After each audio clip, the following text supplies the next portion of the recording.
Hey guys, welcome back to my channel. Today's video is going to be the 4th grade curriculum that I'll be using for my 4th grader this year. We'll be using Core E with Sonlight, and this video is going to be showing you the Bible and history that goes along with the 4th grade curriculum that I'm using.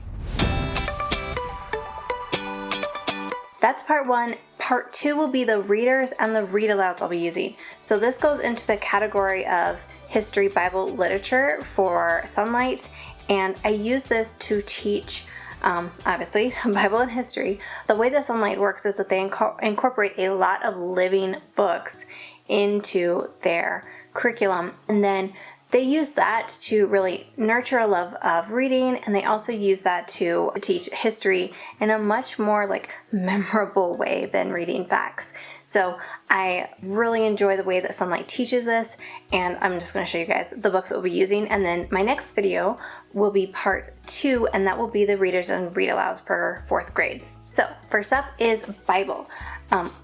Side note, I will be going through this in the order that we will be reading them, and I will make sure that you guys have a note so you know what week that each book comes out. The Bible for Core E is very minimal. You read a portion of the Bible every day. They have verses written out for you to read, and you have a Bible memory verse, but the only books that you're going through, the only book you're going through is this, which is a workbook. So it has just like a Bible study, and then you can fill it out.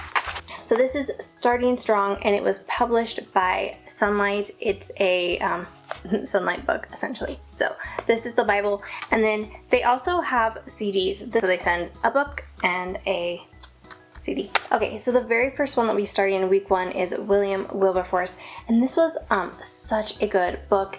I read it a few years back, obviously, when I read this before. It was about a man who helped break slavery in Great Britain, Britain's great emancipator, and this was truly a very, very touching, moving, just a great story all around. In week 2, we'll be reading the Smithsonian Children's Encyclopedia of American History. I think this kind of speaks for itself, but it's just a big encyclopedia of American history, and it's got really great illustrations and actual pictures throughout history. So we'll be using this to teach American History Part 2. That's what Core E is. Sorry if I didn't say that earlier. Core E is American History Part 2. In week 3, we start the Landmark History of American People Part 2. The way that Sonlight works is that we're not going to just read through one and then start the other. It will be going back and forth throughout the week, so that you're reading about specific events in history in the time that it happens sequentially, not just reading this book and then reading that book. In week 12, we dive into the World Wars with this amazing Usborne book.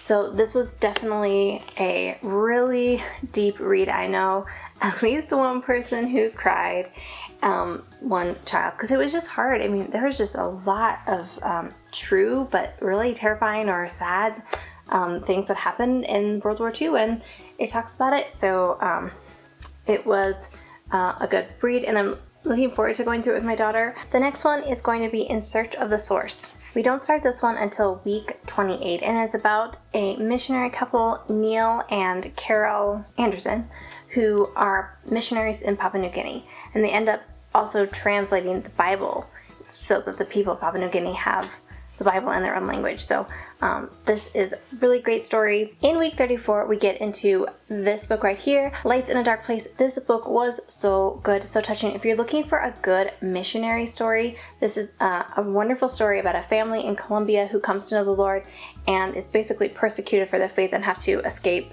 their house as it's burning down. So this story was really awesome. I actually would encourage you to read it, even if you're not using it for history this year. I really enjoyed this book, and I just picked it up and read it on my own. Had nothing to do with Sonlight, but I really encourage you to read this book. Super, super good, but it's also a good history book. That's why it's included in history 4th grade. As I said before, the next video is going to be about the readers and read-alouds I'll be doing for 4th grade, which is Core E, Intro to American History, Year 2. Thanks so much for watching. If you enjoyed this video and you know somebody who's looking for 4th grade curriculum for their child, Be sure to share this with them so they can see what the Sonlight history curriculum looks like, and stay tuned for next week because on Saturday I'll be posting my video about the 4th grade readers and read alouds that we'll be doing for 4th grade Core E this year.